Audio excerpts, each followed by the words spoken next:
Setelah mendapatkan hasil output atau hasil regresi dari SPSS untuk metode analisis data menggunakan regresi ordinary least square ya, kita akan mendapatkan beberapa output. Yang pertama itu kolom pertama atau hasil yang pertama yang keluar itu adalah yang ini, yaitu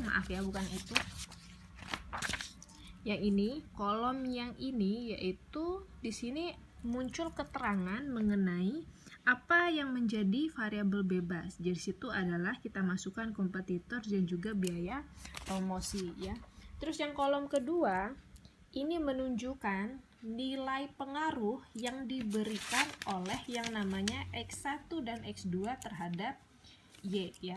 Jadi nilai R square ya yang ditunjukkan oleh kolom kedua ini, nilai R square ini menunjukkan berapa besar X1 dan juga X2 ini mempengaruhi yang namanya nilai Y ya. Jadi R square ini merupakan nilai yang sangat penting untuk mengetahui kira-kira seberapa besar kompetitor dan biaya promosi ini mampu mempengaruhi yang namanya tingkat penjualan produk Anda pada 10 cabang ya. Jadi di sini ada berisi penjelasan.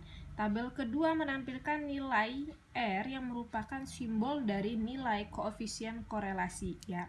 Pada tabel di atas nilai R square yaitu yang ini nilainya adalah 0,756. Kalau kalian lihat di sini pada kolom ini terdapat beberapa nama dari R. Ada R biasa, ada R square, dan ada adjusted R square. Yang dipakai yang mana? Yaitu yang dipakai untuk mengetahui atau kita pakai untuk menginterpretasikan data itu adalah pada kolom nilai yang ini, yaitu nilai R square ya. Nilai R square-nya di situ adalah 0,756. Nilai ini dapat diinterpretasikan atau dapat diartikan bahwa hubungan antara variabel bebas dengan variabel yang terikat itu cukup kuat. Jadi 0,756 kalau kita jadikan dalam persen, maka hasilnya itu adalah 75,6%. X1 dan X2 itu mempengaruhi nilai Y. Pengaruhnya ini karena dia berada di atas 50%, maka dianggap cukup kuat mempengaruhi yang namanya nilai Y.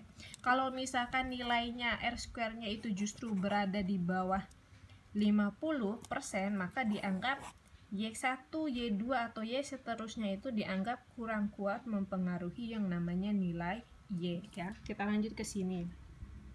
Nilai 0,751-an atau 75,6% menunjukkan seberapa bagus model regresi yang dibentuk oleh interaksi antara biaya promosi atau X1 dan kompetitor atau X2 terhadap yang namanya penjualan. Nilai 75,6 menunjukkan bahwa variabel X1 dan X2 mampu menjadi variabel penjelas dari Y yaitu sebesar 75,6% dan sisanya 24,4%. Jadi angka 24,4% ini diperoleh dari 100% dikurangi dengan 75,6% ya. Jadi dapatlah dia angka 24,4% ya. Jadi sisanya 24,4% ini dipengaruhi oleh variabel lain yang tidak masuk dalam model penelitian ya. Jadi misalkan tadi Y-nya itu kita anggap dipengaruhi oleh yang namanya biaya promosi dan juga yang namanya kompetitor plus mu. Jadi hal-hal lain yang tidak masuk ke dalam model atau faktor-faktor lain yang bisa saja mungkin mempengaruhi penjualan ini sebesar 24,4% tadi itu tidak masuk ke dalam penelitian kita. Jadi variabel-variabel lain yang mungkin mempengaruhi yang namanya variabel Y tidak kita pilih sebagai variabel bebas kita. Jadi sisanya 24,4% itu dipengaruhi oleh hal-hal lain yang tidak kita masukkan di dalam penelitian kita.